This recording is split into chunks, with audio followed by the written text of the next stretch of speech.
Hello again, folks, and a happy Saturday morning to all of you.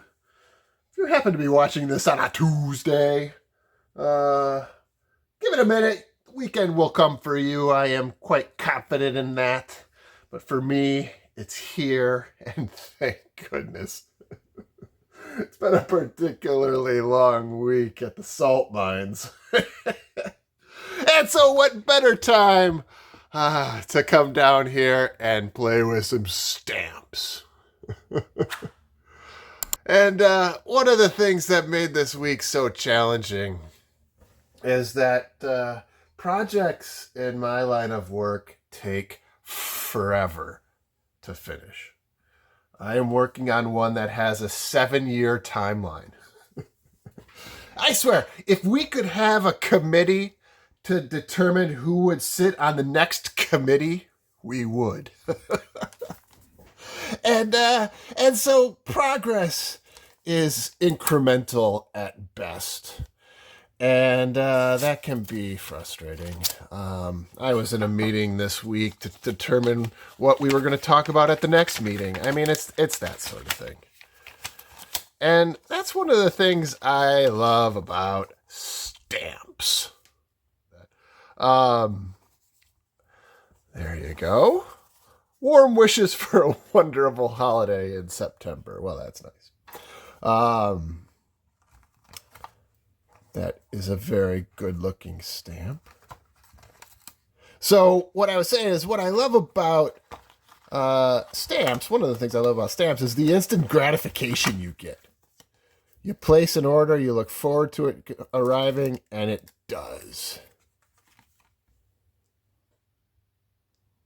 There is the first stamp from today's mail day. And you set your mind to a project in philately, and it doesn't take 7 years to complete. You don't have to have racy models for how to do your stamps. And if you don't know, racy stands for responsible, accountable, committed, I don't know, interested, I don't know. You can Google it. It's so in your stamp collecting hobby, there's none of that. It's just you and your collection. I am excited about this one. This one's pretty cool. So I will. I'll share that. These are all Hip Stamp orders. I do appreciate buying from Hip Stamp when I'm trying to find individual stamps for my collection. I trust the dealers on Hip Stamp. I also know that American Philatelic Society is on Hip Stamp, and I like their store.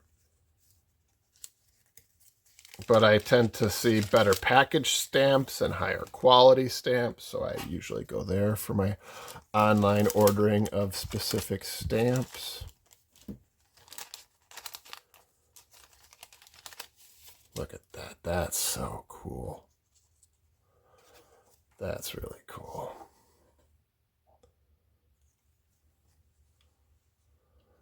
Don't tread on me. That's cool. Put that guy right here. So you place your order, it arrives, you get your album. There's a sense of completion to it. To stamp collecting that you don't, and I don't get in the professional world all that often because the things I do take a lot longer. And so with that, as a preface, I'll give you one guess what I'm working on with today's mail day.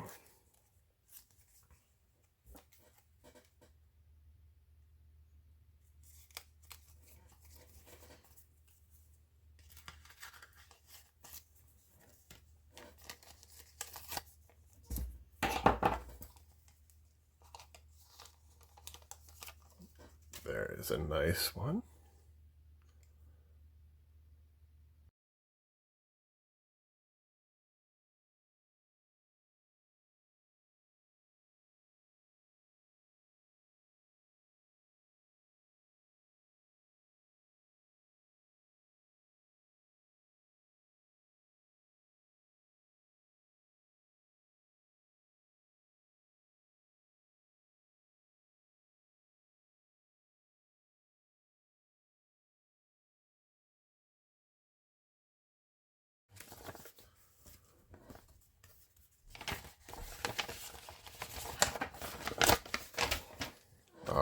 last but not least.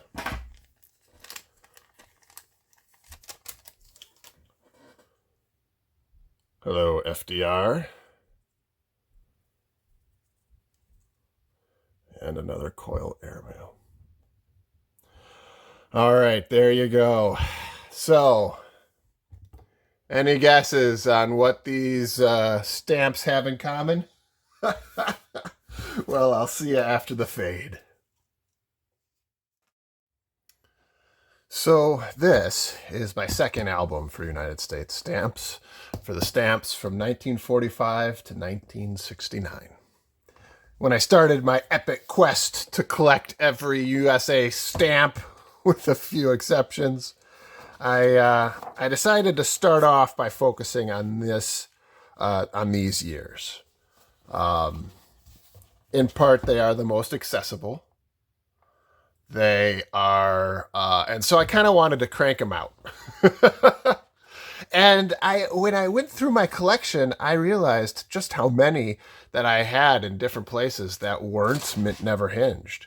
And so to focus on those that were required starting over in a lot of ways.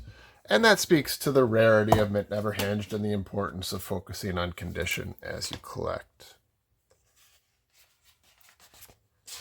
The first thing I did was I found 3 albums that on eBay that had mounts in them. I love the circus stamp. How cool is that? And when I saw the mounts, I knew there was a chance that they included or they had Mint Never Hinged stamps.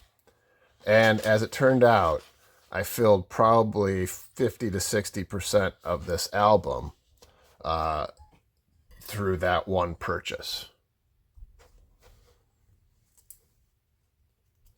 I then added those that I already had. And in some instances, forgive me for this, for all you purists out there, in some instances, I actually broke up some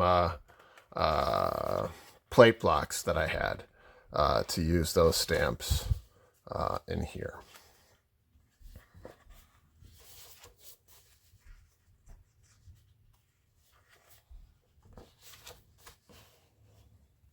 And forgive the glare that happens always when I'm working on my Davo.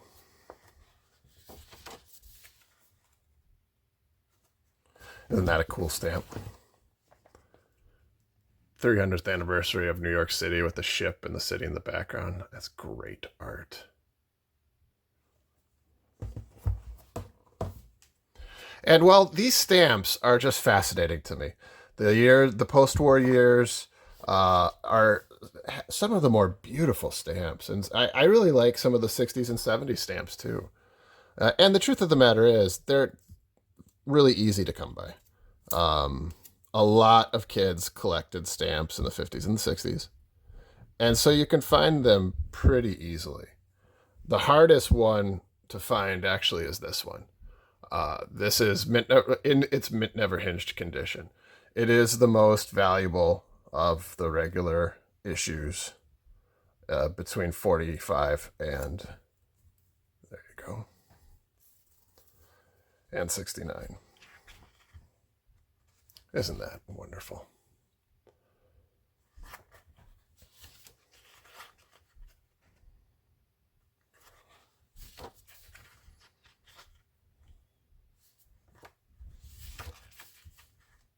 Ah, Devil's Tower. One of my favorite places to visit.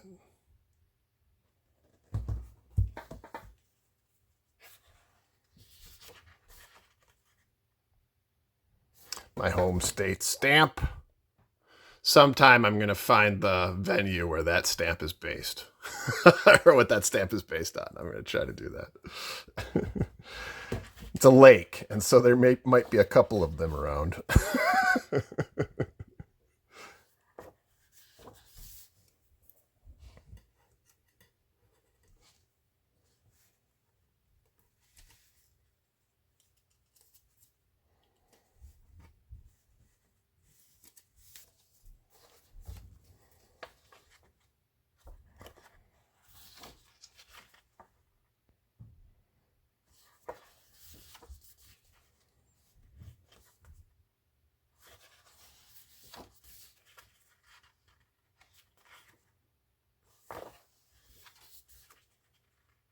Oh, Washington, D.C. with the cherry blossoms.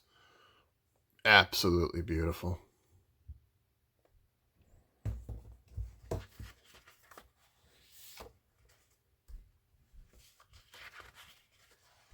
And getting into the first space stamps, which is one of my favorite topics to collect.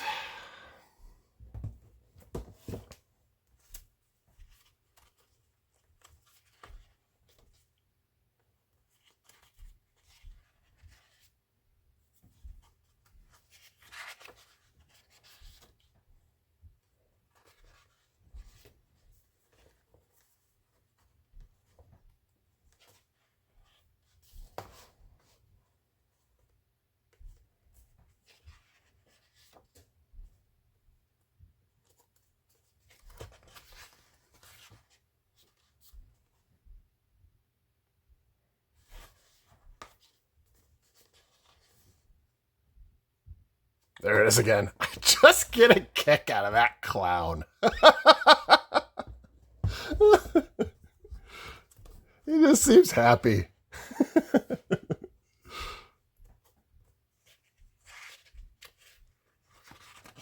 More space stamps.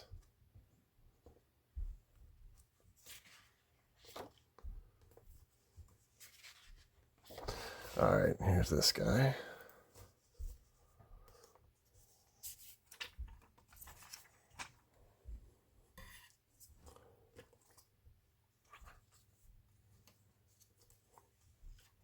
I will probably end up taping the top. Make sure this stays in place. But for now, we'll just do this.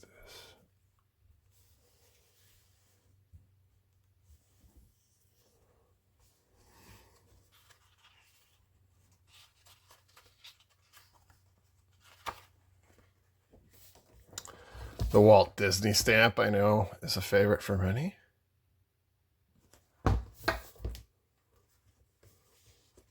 And that's, again, one of the most enjoyable, or one of the enjoyable aspects of this. The most common stamp like that one can still be your favorite because it's just cool. That's a pretty page, actually, with the Grandma Moses stamp and the beautiful Parks set. That's cool.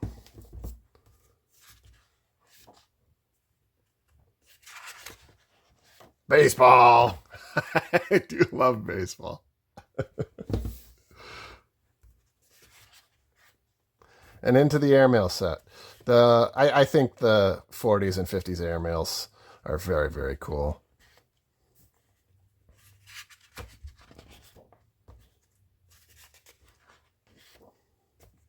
And of course, the first Man on the Moon set or stamp.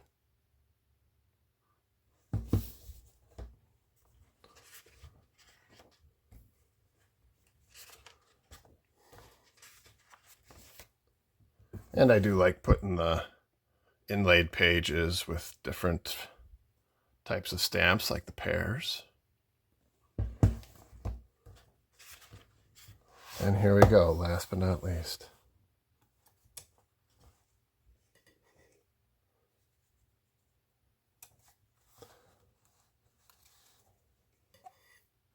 Oh, how cool is that? My first completed album of United States stamps. Oh, I love the sense of completion. It's done. And that is such a joy to me. It's a feeling of accomplishment. Every time that I flip through this book, and I'm going to add some pages in the back for my duck stamps, I think. Every time I go through this book, I'm going to remember the journey it took to complete it. And there's just a sense of satisfaction, a sense of a project that's completed. And like I started this video off by saying, that timeline is such a joy to me because the things I work on have a much longer timeline than this. And so to be able to set my mind to doing something, go out and do it, and then be able to sit back and look at it is there's a sense of satisfaction to it. And I now have a completed album. And I can move on to the next spot the next step in the journey to collect every USA stamp, asterisk, asterisk. Well, if you like today's video, please go ahead and like it and do subscribe to the channel, my friends. It means a great deal to me. Until next time, take care.